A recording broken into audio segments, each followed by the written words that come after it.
عن جد رهيبة. أكلة دقتها بمطعم وعجبتني كتير، حبيت أجرب لكم إياها. هلأ بدي شيل كل هاي الزوايد وخلي بس هاي القطعة.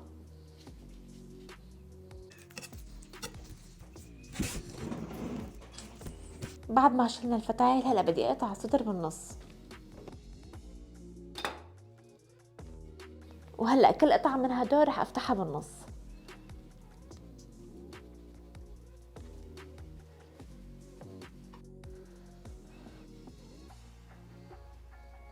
هلأ رح احطهم بين كيسين ودقهم لحتى يصيروا بنفس المستوى.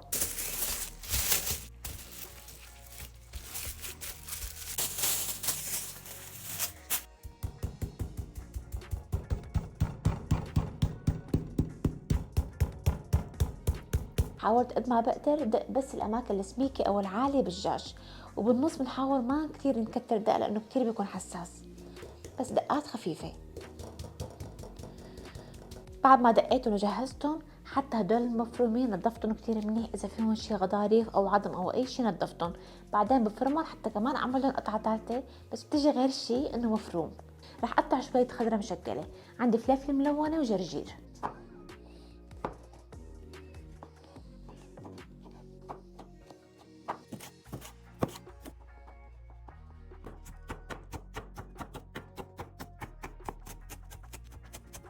وهيك اكلات كتير بيلبق معها بالحشوه لحوم بارده، اي نوع من اللحوم البارده اللي انتم بتحبوها. انا رح احط مرتديلا، بس اخترت مرتديلا يكون فيها نكهه تدخين. نكهه التدخين كتير طيب الحشوه، حتى تنفتح معي بسهوله وما ينتزع منظرها. رح افتحها من تحت بفتاحه العلب، ما رح افتحها من هذا الطرف.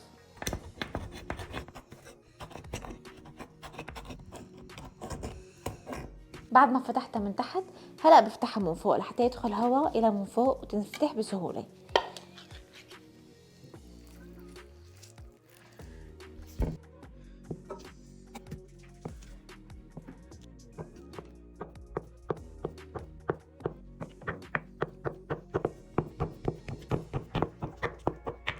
ما رح احط لها كتير بهارات، بس رح احط لها ملح وفلفل.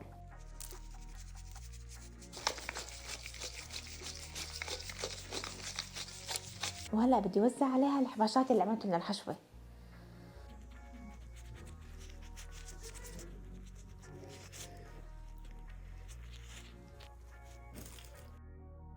واكيد رح اضيف مع الحشوه شويه جبنه موزاريلا.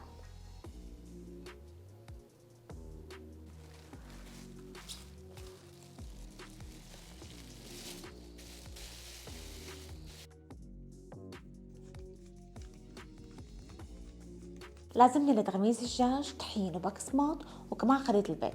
رح اضيف حبتين بيض. رح اضيف فوق البيض ملح وفلفل وشويه حليب.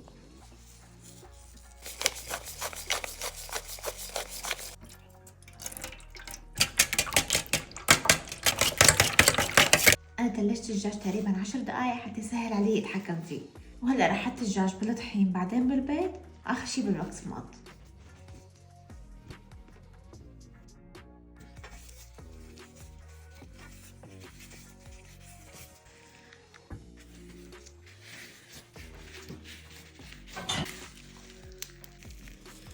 هلا بدي اخذهم احطهم بالفريزر حتى كل المكونات مع بعض تتماسك، وحتى اضمن وقت اليهم ما تطلع مكونات من قلبهم. حميت الزيت، هلا رح اقليهم.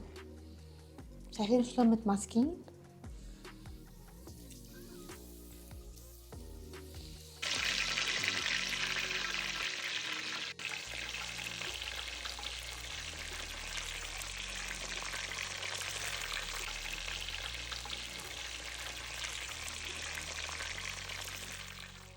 اكيد هالاكله بدها بشاميل. رح اضيف ملعقتين زبده وملعقتين كبار طحين. بدي احمصهم منيح.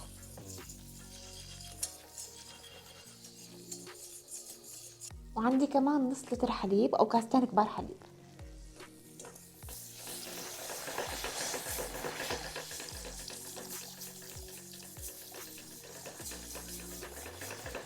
بضل بحرك فيهم لحتى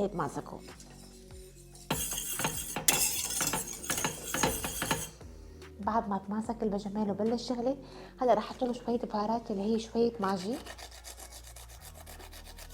وفلفل ابيض وكريمه طبخ،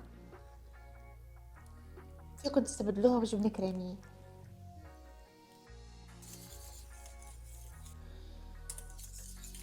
وحتى نعطيها طعم اطيب رح احط فوقها شويه جبنه موزاريلا مخلوطه مع شويه جبنه شلل، بتعطيها طعم غير شكل.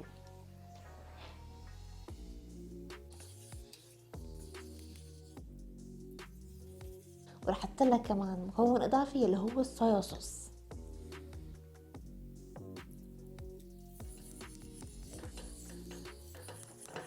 طبعا انا ما حطيت ملح، ما بنحط ملح لحتى ندوقها بعد ما نحط كل هدول المكونات، لان اغلب المكونات اللي حطيناها ممكن تكون مالحه.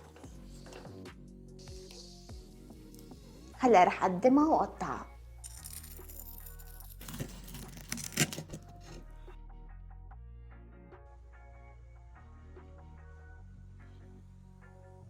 ما بنحط البشاميل على الدجاج الا وقت الاكل حتى ما تروح القرشه.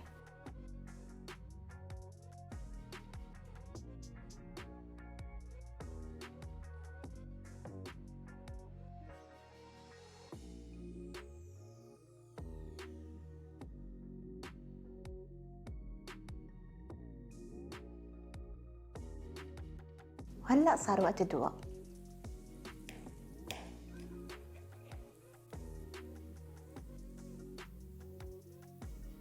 بسم الله.